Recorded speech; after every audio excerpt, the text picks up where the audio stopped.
Today, I will be answering the question that every cyclist asks. Why does the Dutch have so much cycling infrastructure? Why don't they wear helmets? How did the Dutch get their cycle paths? And how long has the Dutch ever been cycling? These are some of the questions that many of our cyclists, including me, have asked. What are the percentage of Dutch cycling? How many bicycles are there? So, before we get started with this video, let's dive into some history of how did the Netherlands got on two wheels.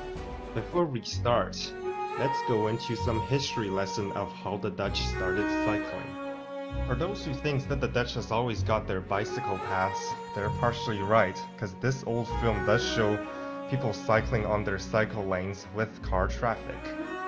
And I agree, indeed, cycling was popular even back in the day. However, after World War II, things quickly took a sad change. Automobiles became affordable and in fact, the Dutch people made more and more money as their wages went up. This means that cars are becoming more and more affordable, and by the 1970s, early 1970s, the Dutch had one of the highest per capita car ownership rates in Europe. This means that those cycle paths and even buildings has to be demolished to make ways to build roads and highways. In fact, in this town of Utrecht, there was an 800-year-old city moat, and those 800 years of history meant nothing to those people in the late 1960s when they decided to fill in that part of the moat to build a highway. Because land stays scarce due to the fact that everybody now owns cars, and that's the only logical way of what people thought back in the day of making more space for cars. However, things quickly took a change when the Dutch started protesting stop killing our children, because children's fatality were especially high with vehicle traffic, since back in the day when people didn't really own cars, they can safely, let's say, cross the street, but now they can't, and they don't know what to do, and then drivers don't know what to do, so accidents went up by 300%. Many highways thereafter, including the one in Utrecht that replaced the waterway, was taken out again. And as with the case with the one in Utrecht, the waterway replaced the highway once again. It did not cause any more traffic jams, and in fact, it even encouraged more and more cycling. Today, in fact, in Utrecht, many roadways there are even thinking about narrowing them down to like single-lane streets, because there are too much bikes and cars are discouraged there. Today, cycling in the Netherlands remains as one of the most popular ways of getting around. This is why the Dutch are considered the healthiest people in the world. It is also one of the safest places in the world to cycle, and that is why many Dutch people, like 99% of them, don't even wear helmets. Cycling among many Dutch people start at the age of 3, and then many cycle till the age of 90 or more.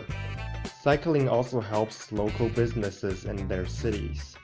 And most importantly, cycling also reduces the risk of cancer and heart disease and other kinds of health problems. This is why even to the present day, the Dutch are building more and more cycling infrastructure, and even some amazing ones, like this new bridge that crosses a 16-lane freeway. Speaking of cycle bridges, in fact, in my city of Victoria, we also just recently built a cycle bridge like less than 2 years ago, and we also have the Galloping Goose like the Dutch. However, we still lack a lot of cycle paths, as there's only one main cycle path here in Victoria, which is, like I said, the Galloping Goose that goes all the way out of the city, and it does not really cut into the city.